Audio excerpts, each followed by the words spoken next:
Let's go ahead and get airborne, folks. My name is Matthew Buckley. Going to have a great time this afternoon. I had to also break myself away from a Goodfellas and Godfather marathon this Saturday. So honored to be here because that was definitely going to be an afternoon on the couch. But we have a lot more to talk about than that. Real quick, for those of you who don't know me, my name is Matthew Buckley and my call sign is Wiz. Yes, at least as far as I know, my parents did love me. That's not my God-given name, but I flew the FA-18 Hornet for the United States Navy for about 15 years. I graduated from the Navy Fighter Weapons School, which many of you know is Top Gun. And I also flew 44 combat sorties over Iraq. The things I'm going to teach you today, being disciplined, managing risk, having a strategy, implementing tactics, contingency planning, knowing when to eject out of a bad situation before it gets worse, knowing when to get out of a good situation before it gets worse. I learned all of that in the military, flying the Hornet, and I applied it to my trading. I started as a young retail trader in the early 90s when I was a young lieutenant in the Navy. And all of everything that I learned flying fighters in the Navy applied to the business world and the trading as well. Eventually, I popped up on the radar of one of the largest volatility arbitrage firms in the actually in the world. You can see that right there. That's a beautiful building right there. The Chicago Board of Trade, and those big, beautiful windows right there, a company called Peak 6 Investments. So I was the managing director of strategy for Peak 6 Investments. And I got to tell you, I'd be joking if I didn't tell you I felt like Valentine in Trading Places. Had an absolute blast. Like I said, I was the managing director of strategy. So I went from essentially being a little old retail trader thinking I didn't know a lot about trading options or trading the market and finding out that I actually did indeed know a lot. And then while I was up there, I also was the founder and CEO of the Options News Network, ONN.TV. A lot of you are familiar with ONN. I hosted a bunch of the shows. We were essentially the CNBC for options because even today, CNBC and even Fox Business, they kind of pay lip service to the options world. So it was a great time being the founder and CEO of the Options News Network. But no offense to anybody who lives in Chicago, love the people, didn't love the weather, so moved down here to beautiful South Florida. Sitting here in Boca Raton right now, otherwise known as God's waiting room, where I'm also the commanding officer of a great fighter squadron of kids. That's my #1 priority. But let's get airborne. Limited time, folks. So if it doesn't feel like you're drinking from a fire hose, I'm not doing my job. We're going to go ahead and get airborne. Urgent Alert and Weekly Options are service. Everybody wants to know about performance. I manage 4 portfolios at TGO. This portfolio, our Weekly Options service and Urgent Alert, is up over $63,000. About a 63. These are based on $100,000 model portfolios that we have in our live trading rooms every week. Our Accelerated Retirement, this is actually our conservative portfolio that I manage, is up nearly $50,000 year to date. We're absolutely crushing it in Facebook. We have long-term trades on Facebook, Jan 18, Jan 19 trades, and also trading the front month. And then the last portfolio that I manage, the primary live trade brief, is up about $16,000. Real quickly though, if you ever go to any of these financial presentations and they don't talk about their losing trades, I recommend you bug out as soon as possible and abort that mission. Folks, the objective is to win the war. You're going to lose some battles. Losing trades happen. I had 2 weekly iron condors on Apple and the S&P 500 this week that got blown out of the top on more or less bizarro market. We're going to talk about being in bizarro market because weak bank earnings on Friday, bad macroeconomic data, and the market went up. I mean, very, very rarely do we see a rally into the close on a Friday. Usually the market sells off into the close. Why? We have everything from potential war in North Korea to Russia, Syria, oil, China, you name it. But we caught a bid on Friday, and I'm going to talk to you about it, why. But let me channel my inner Rumsfeld real quick. There are unknown unknowns in trading, okay? Well, first of all, let's do the whole Rumsfeld quote. Wasn't a big fan, but he was right with this. Trading is a form of combat, in my opinion. There's a winner and there's a loser, and why wouldn't you use the same methodologies that I use to stay alive in combat sorties over Iraq? But Rumsfeld said this. He said, there are known knowns, right? There are things we know. There are known unknowns. There are things we know we don't know. And then folks, there are unknown unknowns. Here's a perfect example. A year and a half, 2 years ago, put an iron condor weekly trade on Google. And after the close, jump on the treadmill, turn on Comedy Central, which I call CNBC, and there it is. Breaking news, Google changes its name to Alphabet and the stock's up 5% after hours. I started laughing. Not laughing because I lost like $3,000-4,000 on that trade, but laughing because there's just no way in hell you could have seen that missile coming at you. And if you did know about that information, most likely you should be in jail. So know, folks, that losing trades do happen. Professional traders, and this is going to be shocking to a lot of you, professional traders aim to win, on average, 60% of the time. Now, for those of you who just paused and said, whoa, whoa, whoa, I want to win 100%, that's your problem. You physically can't. You're going to swing for the fences, and you're going to strike out. Our win rate currently year to date at Top Gun Options in our portfolios is 73%. So we're way above that average professional trader. So know that losing trades happen. I'd be doing a huge disservice if I sat here and told you how phenomenal we are without telling you the bad too. Real quickly, here's our methodology, and it ain't rocket surgery. It's called SOT. Now, out of the thousands of people that most likely registered for today, you're very, very tactical traders. What do I mean by that? You get up Monday morning, you put on your bunny slippers, take a drag of coffee, watch some guy with a great suit and good hair talk about Tesla on Comedy Central. Hey, geez, maybe I'll get in Tesla, and a week later you're broke. That's very, very tactical. I'm going to break you that here at Top Gun Options. We do the exact opposite. Every one of my live trade briefs, and today I'm going to give you an abbreviated one of these, I give you a strategic brief. Pretend you're an admiral or a general sitting there with your cigar, getting your intelligence briefing. We have to talk about what's going on around the globe. Obviously, in China, what's going on in North Korea, Russia, oil, political events, any military events around the globe. You have to know what's going on strategically. You're going to wake up one day. It's not a matter of if, but when Trump starts firing, no kidding, shots at before he fires real shots at North Korea, he's going to start firing trade shots at China. And I guarantee you that impacts our markets. And God forbid we wake up one day and there's accidental artillery fire across the DMZ. Now we got 10, 20,000 people dead in the blink of an eye, and the future is going to be down 300, 400, 500 points. Are you ready for that? Do you even know about that? One of the wisdoms that I have here at Top Gun Options is that the market only cares when it cares. Meaning this stuff is going on. There's two battle groups off of the coast of Korea right now. Do you care? No, you don't care right now until something bad happens. Then after I give you a quick strategic brief, I'm going to get operational. I'm going to talk about what's going on here in the United States. What did Janet have to say this week?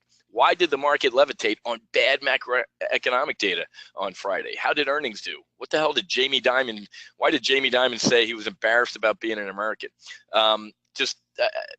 We'll get operational. So as you can tell, we're starting to peel back the onion, right? Strategic, operational. And now that we have situational awareness, what I call SA, what can we do? We trade, right? Ain't rocket surgery, folks, but I guarantee you, if you're not one of my members, I see a bunch of my members in here, I will teach you completely how to think differently about trading. Let me review this acronym real quick, because these are the areas that have moved the market and will move the market for the rest of 2017. You ready? It's called Not Fear 2017. As an options trader, I don't fear anything in the market. We can potentially make money whether the market's going up, down, or sideways, can't we? I really don't care. I mean, as an American, I'd like it to go up. I don't like to see a 2008 financial tsunami, but I don't care at the end of the day. I go Gordon Gekko and go, hey, if the market's going to roll over, I'm going to pound the hell out of it into the dirt. Not Fear 2017. You ready? The N in Not Fear is North Korea. On July 4th, folks, like they did the last July 4th, they shot off a bottle rocket, not to celebrate our independence, but more or less to celebrate theirs. Okay, so anybody know the launch vehicle for this ICBM that they launched on July 4th? It was Chinese, folks. So Donald Trump set out a tweet a couple weeks ago saying, well, at least China tried. Kind of an ominous tweet, isn't it? Meaning, well, I gave President Xi 100 days to sit on their retarded cousin there. They didn't do anything. Now we're going to take care of it. Folks, this is going to get very, very serious. 2 weeks ago, I unwound and told all my members, I said, I'm closing my FXI positions, Foxtrot X-Ray India. Time to get short the Chinese market, because I, honest to God, think Donald Trump, what did he promise throughout the campaign that day one he would label China as soon as he got in the office? That's right, a currency manipulator. He didn't. I don't think he necessarily broke that campaign promise. I think he's using it as a negotiation tactic. So guess what, folks? before, hopefully, God willing, before we get into a hot war in the Korean Peninsula, there's going to be a trade war coming. And we're also going to debrief the trade numbers real quick in a couple minutes. Oil. That's the O and not fear. Folks, if you remember the past couple of January and Februarys, remember, what was it, 2 years ago? Oil imploded through 30, and it was like cats and dogs were living together, right? Mass hysteria. When oil implodes, folks, don't listen to the idiots on CNBC that say, oh, low gas prices are great for the economy. First of all, low oil does not immediately equate to low gas prices, and your little $20, $25 every other week savings on a tank of gas does not equal the 15 or 30,000 jobs Schlumberger gets rid of. It's stupid. All these people on CNBC that say, oh, it'll add a quarter point to a half a point onto the GDP, low gas. It doesn't happen. Equities implode when oil implodes, so we have to keep an eye on that. The T in not fear, ladies and gentlemen, I am one of four financial professionals, one of them being the guy that runs Double Line Capital, Jeffrey Gunlock. I'm glad to be in good company with him. One of four financial professionals in the entire world that predicted this. Trump. In the fall, I told all my members, I was out on I give motivational keynotes and stuff like that. I was traveling around the country. I knew the polls were wrong. They were lying to us. I know the media is full of shit anyway, folks, but I saw it. I talked to people, and I made the prediction of a career. I said, not only is Donald Trump going to win, the market's going to rally 10 to 15%. That's me, folks. I nailed it. And we put trades on that absolutely crushed it. We had a Goldman Sachs position. Some of my members had 20 contracts on that made $150,000 in one Goldman Sachs trade. So, folks, I couldn't be happier. One of the only guys that got this right. Goldman Sachs, Morgan Stanley, Citigroup, folks, came out 2 days before the election and said what? Hillary wins it running away. And, oh, my God, God forbid Donald Trump wins, the market's going to go down 10 to 15%. We'll be in immediate bear market territory. They were wrong. Wiz was right. The other T in not fear is terror. But it's embarrassing to say, or it hurts a little bit to say, that nobody cares anymore. Unless we get another 9/11 attack, what happens in Brussels or Bastille Day last year in Paris, guys, I know guys on the floor, they're like, Wiz, we just, if we see breaking news, and as long as it's not, they're blowing up the New York Stock Exchange, we really don't care. Which leads me to scare the hell out of you by saying this.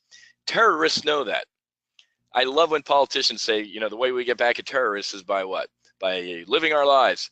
They're not going to let us off that easy, guys. The next attack is going to be bio or chemical, and it ain't going to be pleasant. You hedge for that? F in fear is the Fed. Now, in my strategic brief in a couple minutes, I'm going to get huge into the Fed, so I'm going to skip it right now, but also financials. The financials, and Jamie Dimon the other day, we'll talk about his little rant and un-American and all sorts of other stuff, but the financials are getting ready to get airborne again. Even though we had mixed results, I would get into these financials on this pullback right now because the rising interest rates is only going to help these guys out here. Jamie Dimon said that. The E in not fear is Europe. We got to keep an eye on what Europe's doing. The last time we had a little bit of a market freak out about 2.5, 3 weeks ago was Mario Draghi, their Janet Yellen, saying what?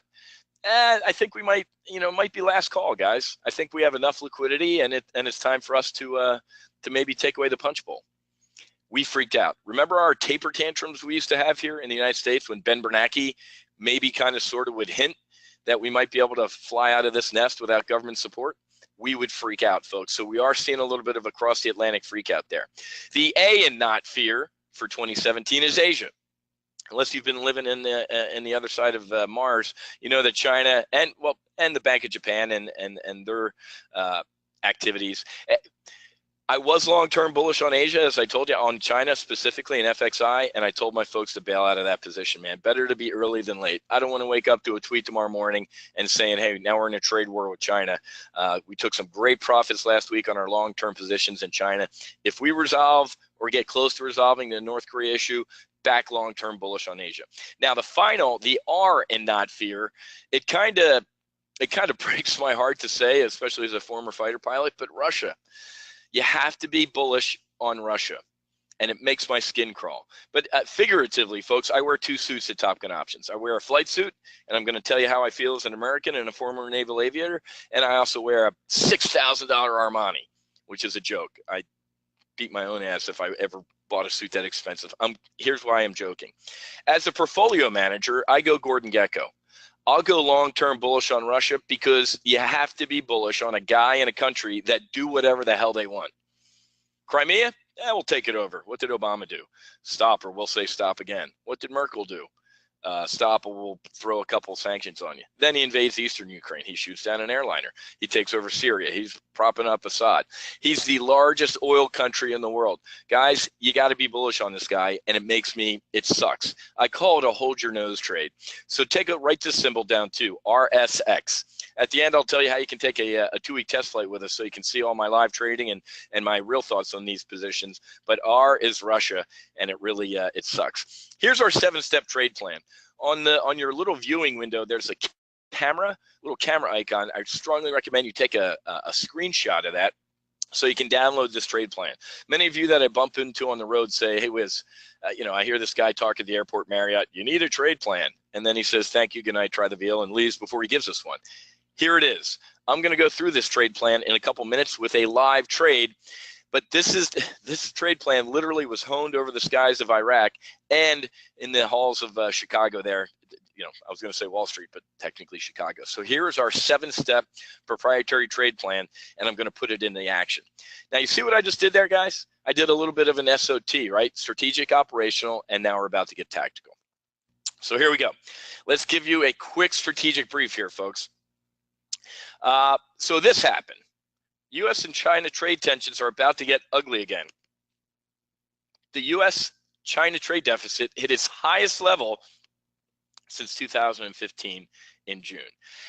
Donald Trump was overseas in France. He had the longest handshake in the world, which, could you imagine being the guy or gal at CNN that has to count how long that handshake was? That's what makes news. When he wakes up or doesn't sleep tonight, this is going to make him furious, especially with the fact that he is asking them to sit on North Korea. So this is why I think we're about to get into a little bit of a trade war with China. Folks, if he really wants China to sit on North Korea, here's a great op-ed in the Wall Street Journal a couple days ago. You know what he said? The op-ed said, why don't we boot the Chinese elite, send their kids to college where? They don't send them to a community college in Beijing. They go to Stanford, Yale, Harvard, MIT. You know what the article said? Revoke the visas, the student visas of all these Chinese kids. Send them home. Then label them a currency manipulator and then go after some financial sanctions. That'll wake China up. So folks, take a look at getting bearish on FXI because this is about to get ugly. I'm telling you right now. And just because like I said, the market only cares when it cares. When you wake up and the futures are down 150 points because Trump's like, all right, game on with a trade war. I'm gonna make money off the market pulling back like that with a trade that I'm gonna show you here in about 5 minutes. Global stocks hit new all-time highs after a dovish Yellen and strong Chinese trade data. Ladies and gentlemen, last week, 2 weeks ago, Janet Yellen came out and sounded like a hedge fund manager. You know what she said? She said equities, the Fed, believe that equities are overvalued and volatility is at historic lows and it's unacceptable. What was she trying to do? She's trying to sit on this market, guys. You can't keep this market down, and that is worrying the Fed. So she tried to talk a little hawkish this week, and she came out sounding like a dove, man. She did not want this. And even, where is it? One of her Fed lieutenants, so after she got done speaking, 2 of her Fed lieutenants came out, Brainerd and who did on Friday? Kaplan. What did Brainerd do? Kind of hey, what the skipper meant to say in her testimony was this: asset valuations are a bit stretched. She tried, so when Brainerd came out and said, hey, asset valuations look stretched, the market went down. But at the end of the day, it didn't matter. Look what happened on Friday, guys. We climbed to a record close. Now, bank earnings were, I don't have a ton of time to go into why bank earnings are mixed, in my opinion, and Jamie Dimon's rant. Hey, Jamie, if you're embarrassed, get out of the country. I used to love Jamie Dimon. Now he's running for office. His little rant yesterday morning was an embarrassment. Jamie, you know, he slammed Washington and regulations and everything like this. If you guys don't know this, let me clue you in here. Jamie Dimon, Donald Trump's first phone call after he got elected to try and fill his cabinet was to who? Jamie Dimon.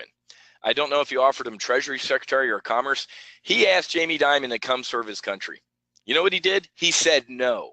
And I think the next day he kind of joked about how it would be a pay cut and all sorts of other stuff. Jamie Dimon, you get my Limousine Liberal of the Day award. You were asked to serve your country and to fix what you just railed against. Since you didn't, shut up. I can't stand guys like that. It's like getting into an argument with somebody and then halfway through me asking them, did you vote? No. Then you don't have a right to bitch, okay? So I'm not going to, JP Morgan was mixed, but look at this. University of Michigan consumer confidence, lowest level since before the election. Look at the other macro data we got on Monday or Friday morning. Inflation numbers, core retail sales, the cap rate, industrial production was the only little bit of a beat by a hair. Look at consumer sentiment, guys. Huge miss. What happened yesterday? The market went up. So, ladies and gentlemen, I'm going to lay a term on you if you haven't heard of it, and it might be new to you. You ready?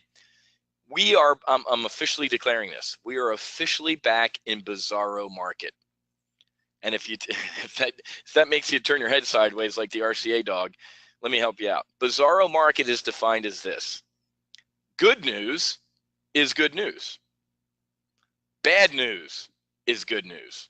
And awful news is great news. Let that sink in. This was awful macroeconomic data Friday morning. What happened? We had a rip your face off rally. You know what I'm also going to call that though? That was one of the biggest short squeezes I've seen in a while. Okay? A lot of people I knew yesterday were short the market. Why? Because we expected bad macroeconomic data. We expected the banks to do, you know, okay, but they guided, the forward guidance out of the banks wasn't good.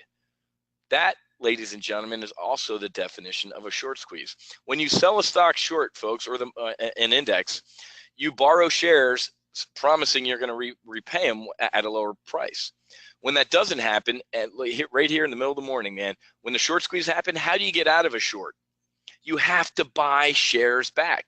So it's kind of like a feeding frenzy. It's a circular firing squad. A short squeeze pops. I guarantee you, I've been on the phone this morning. I'll be on the phone tomorrow. Again, it's not work if you love what you do, but everybody I'm talking, nobody bought this market. The only guys I know who bought this market into the close on a Friday were short and unwinding their shorts, guys. But we are still in bizarro market. When we get bad news, like weak inflation or those, or the retail sales numbers, Janet already sounded like a dove this week. So guess what? Now she sounded more dovish. And when we get bad macroeconomic data, the market goes, she's not going anywhere, man. Interest rates are going to remain low for a long, long time. Right? Here's another wisdom. When interest rates are low, stocks will grow. When interest rates are high, stocks will die. Now, we're still in a really, really, really near zero rate interest environment, so it's not like they're going to roll over tomorrow. But here's what I want to talk to you about today. Here's your like fourth or fifth wisdom. You ready? I'm going to place what I call a trudge, and you need to write this down. When volatility is cheap, you buy it. You get long. When vol is expensive, you sell it. Take a look at the market here, guys. Every one of these pullbacks year to date has been what type of pullback? Political. You ready for this? You see this? That was a short squeeze going into what? That's a sell the State of the Union. That's Donald Trump getting in front of the country and actually sounding presidential. He didn't tell us anything new on the State of the Union. He just said it nicer and without the word huge a lot. What happened? Sold off. Here, right here, guys, and I'm no fan of the Republican Party, guys, the Republicans voted 63 times under Obama to repeal Obamacare. They couldn't do it once yet. So this is the first failure to repeal Obamacare when the market said, holy crap, this guy won't be able to get his agenda passed. What is this pullback right here?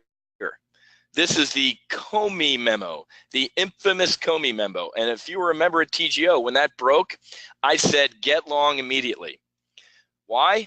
Because I know politics, folks. I make it my business. Politics drives the markets. You know why?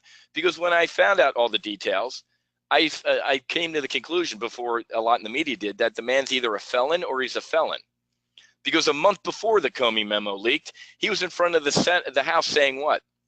I've never been pressured to do anything untoward or blah, blah, blah, blah. Okay, so 30 days later, you either committed perjury, former Director Comey, or as the FBI director in the Oval Office, you thinking this guy was obstructing justice, you didn't break out your badge and your cuffs and arrest him? So the Comey memo, guys. Soon as this thing imploded on politics, and then here's the Donald Jr. stupidity. Tuesday morning, I was in a live trade brief. I'm talking, putting some trades on. We're having a good time. All of a sudden, the market rolls over on Donald Trump Jr. releases emails. When we imploded, what, 150 points? I said, buy into this sell-off. Every one of these dips, guys, has been a what moment? BTFD. Buy the frigging dip. I'll leave it at that. So, guys, this... the market can remain irrational longer than you can stay solvent. This thing ain't going to keep going up forever. We're going to have, look at in the rearview mirror here, guys. I know, like, you know, driving around the Daytona 500, you don't look in the rearview mirror, but check this out. Something happens every 3 to 4 weeks to freak the market out. Donald Trump Jr., Mario Draghi saying we might take the punch bowl away, the Comey memo, Republican clown car, sell the State of the Union. So in my strategic mindset, folks, I think we're going to see an uptick in volatility. So here's the VIX, right? The fear gauge, as people call it. The fear gauge, up until what, April, used to have a resting heart rate of around 11. And folks, it's not even on this chart right here. Let's pretend 20's up here. The average VIX since it was founded is a 20. We are at $9.50, 51 cents. You know what this is telling me? This is telling me, hey, Wiz, the options market is pricing in nothing. Jesus, Ganesh, Buddha, and Muhammad have come back to life. Nothing bad can happen at all in the next 30 days. Because remember, guys, this is actually the VIX futures, puts and calls in the S&P 500 30 days out. So it's not like you're trading spot vol here. And again, it's an 8-hour lecture if you want it, but I'm not going to give it to you. But look at this, guys. When volatility is cheap, you buy it. When it's expensive and pops into the upper teens, you do what? You sell it. Remember, volatility, guys, is a balloon. When uncertainty starts happening, inflate the balloon. When the event goes away, all right, well, Comey's a felon or he's a felon. And yeah, for being 9'2" tall, he was intimidated by Trump in the Oval Office. Wow, you really give the FBI a good name. What happened? The uncertainty went away. He ain't getting impeached, guys. They own the White House, the House, and the Senate. So the next day, we immediately saw a market rally and vol implode. Same thing. Donald Trump Jr., and it's a nothing burger.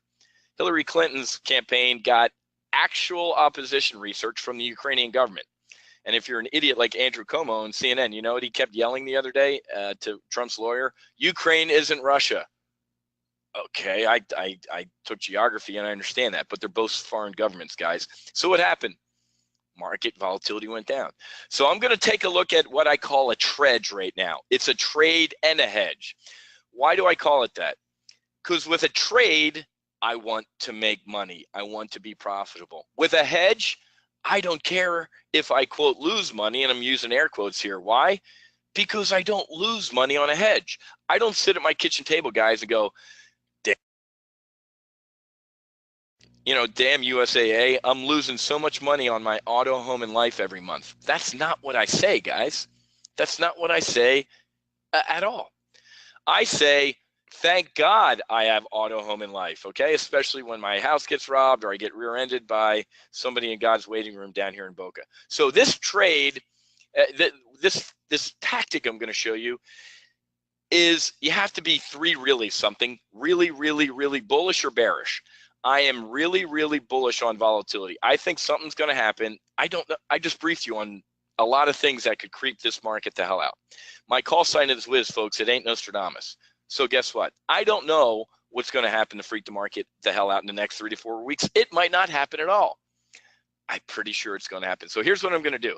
I don't trade the VIX. You shouldn't trade the VIX. Again, an 8-hour lecture. Give me a test flight at Top Gun Options, and I'll teach you all about this stuff. But let me show you this tactic, because a lot of you have never even heard of this tactic.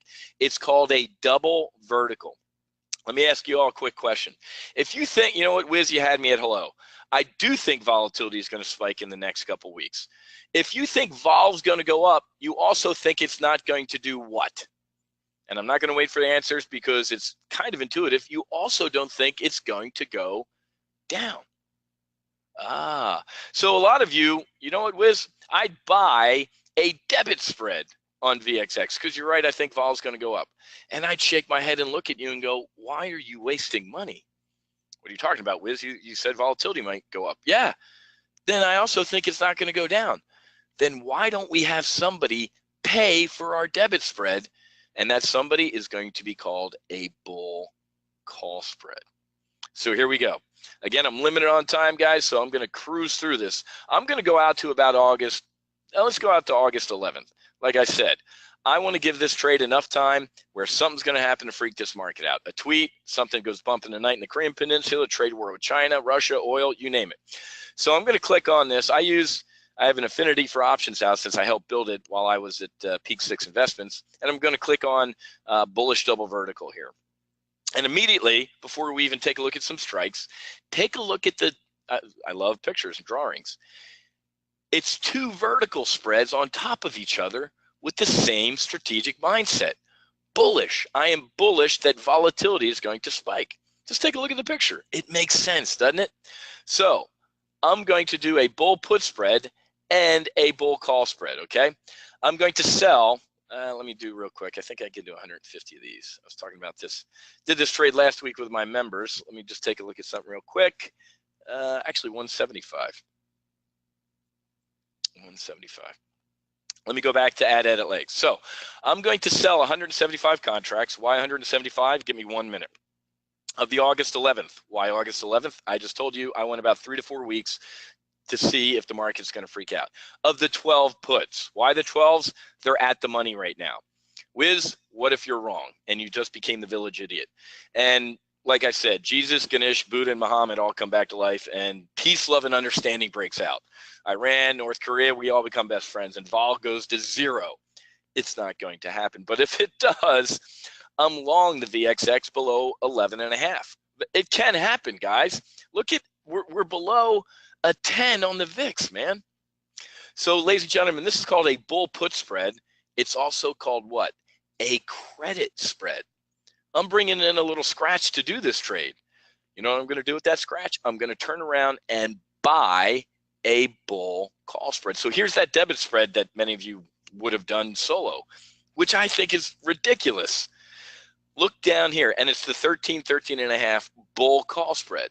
So ladies and gentlemen, those of you out there who didn't know about this tactic, look down here.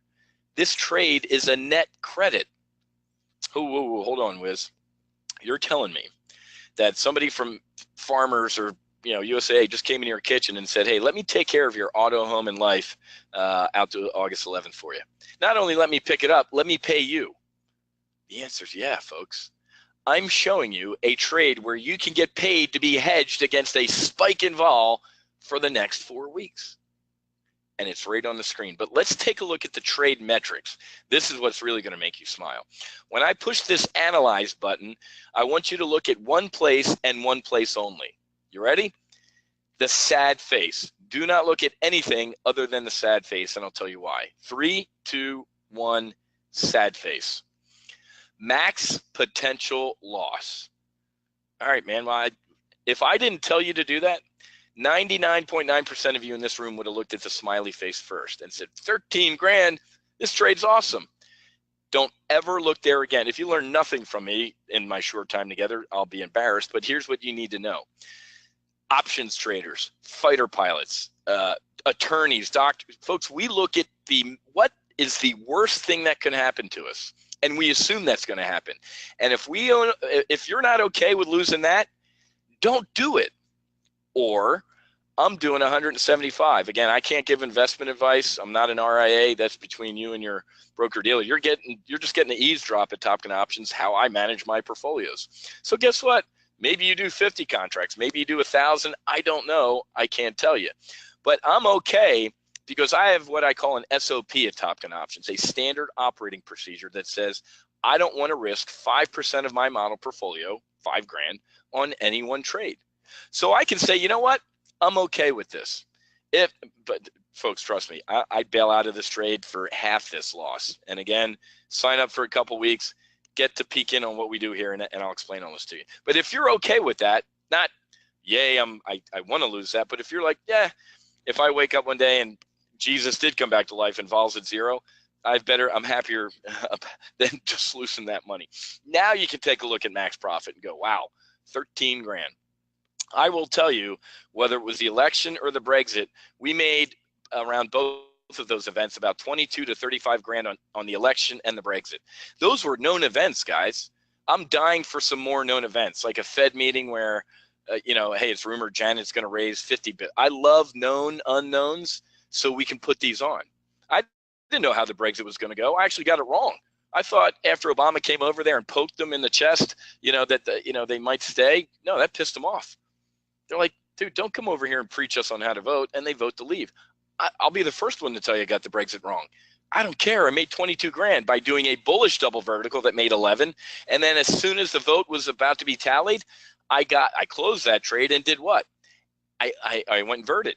I did the exact opposite trade and did a bearish double vertical, a bear call spread and a bear put. I climbed in my F18 and went straight up, took profits, rolled upside down, and pulled back down and got bearish. That's what you do with these trades in volatility, guys. But you're probably sitting here going, hey, Wiz, these are pretty low probabilities of max profit and max loss here using at the money vol. Yeah, I agree, because Options House is showing you the best and worst case scenario. Take a look at what should put a real big smile on your face. There is a 54% probability, better than half chance, you at least break even. So folks, this trade that can help you sleep better at night, because if it goes out and losing money, the majority of my longs are green, aren't they? My Jan 19s on Apple and Facebook and China or whatever, Russia. So if this ends up losing money, it's okay, because it helped me sleep better at night. But I also said, guys, that this is called a trade and a hedge. Because to be honest with you, something is, in my opinion, going to be happening to freak this market out in the next couple of weeks. And let me leave you with this before I see all the people asking, how do I get my Tesla? One second, guys. You have to treat volatility trades as my dad going to the airport. God bless his soul. My dad would be like, hey, son, can you take me to the airport tomorrow at 8 a.m.? I'm like, Dad, your flight's at 3. Did you get an earlier flight? He's like, no, I just if I'm 1 minute late, they're not gonna bring back the the plane for me. That's the way you got to look. It's better to be early than late. You got to get into these vol trades early, and you got to get out of them early too, because if you wait for the known to happen, hey, they voted to leave. As you hear they voted to leave with the Brexit news, it would have been too late for you to get into a bearish vol trade because it had already imploded. Okay, so look at this: bringing in a potential credit of $4,500 to be hedged against a spike in volatility out a couple weeks. Isn't this cool? Drea, why not just buy a call or a put and keep it simple? Drea, that's not simple to me. That's foolish to me. I don't buy, folks, why would you buy something if you can have somebody else pay for it? Now, I live down here in South Florida, folks, which means what? There's a lot of sugar mamas and sugar daddies running around, right? Why would you just buy a call or just buy a put? I have that's the beauty of spreads, guys, is having somebody else pay for it, right?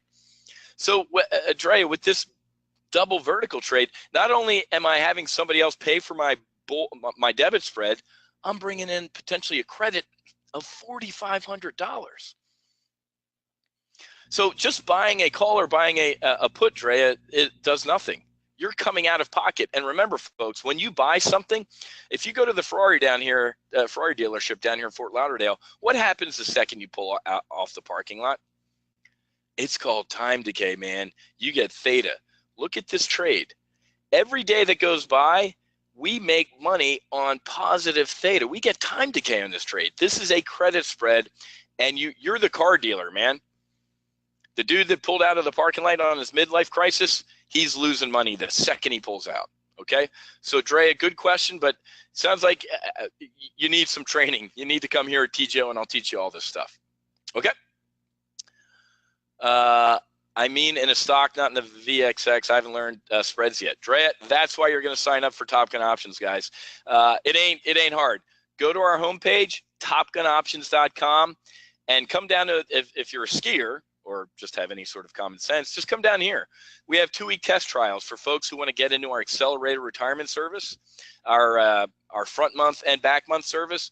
Or if you'd like to trade weekly options with us for 2 weeks, try the advanced. It's not that weekly options are advanced like you need to be a rocket surgeon. It's just that they're very, very tactical and shorter focused, okay? So it's really easy, folks. If you want a 2-week test flight, go to one of these links, beginner, intermediate, and advanced. And guys, the 2-week test flight in the intermediate is $28. I'm going to go out to a nice dinner tonight, and the bottle of Pinot Grigio or Cabernet is probably going to be 2-3 times that amount. So for the price of a bad glass of wine, you can get 2 weeks of access into my primary live trade briefs every Tuesday morning at 10, our urgent alerts, and I already showed you how these portfolios are performing year to date. And I'm also going to give you a bunch of our manuals, the primary workbook, intermediate, and OPCL. So Drea, if you haven't learned spreads yet, we're going to teach you that. Yes, 4 days a week, I do a live trade brief. Everything's recorded, and I send out text alerts. So if you can't make the live trade brief, guess what I do? I stop the live trade brief. I send out a text alert because 80% of the TGO traders work. Send out a text alert that says, hey, I'm getting into this trade, I'm getting out of that trade, and it's phenomenal. So like I said, 80% of our traders work. They watch the replay or they sit there and they get a text message. So hopefully you guys, and I don't want to go long. I want to get Reed and everybody back on track here. This would be the best place to start is our intermediate trial, okay? Like I said, you get access to our live trading room, an urgent alert service, and you get all of our manuals as well. But if you'd like to trade weekly options, because you kind of know what you're doing with options, just scroll down here to the advanced ski slope. And if you'd rather be an accelerated retirement or more conservative portfolio, there you go right there. It's the beginner on the left. Okay. Drea, not true. Why do so many of them work? If they were making money, they shouldn't be working, right? Drea, I had several day jobs and I traded as a hobby. We have stay-at-home moms. We have retirees. But yeah, 80% of them work, meaning they have a day job and they love to stop working for a living, and that's my mission objective right there. With some of our portfolio return, I told you, Goldman Sachs trade. I can show you all this stuff. I'm not a big testimonial guy, but I can provide you at least 5-6 of our traders who did the Goldman Sachs and JP Morgan trades before the election that I recommended, and they made 100. Our biggest gainer was $175,000 on 20 contracts just before the election, Drea. So if you wouldn't mind making 175 grand on one trade, yeah, maybe you can take off for a year. So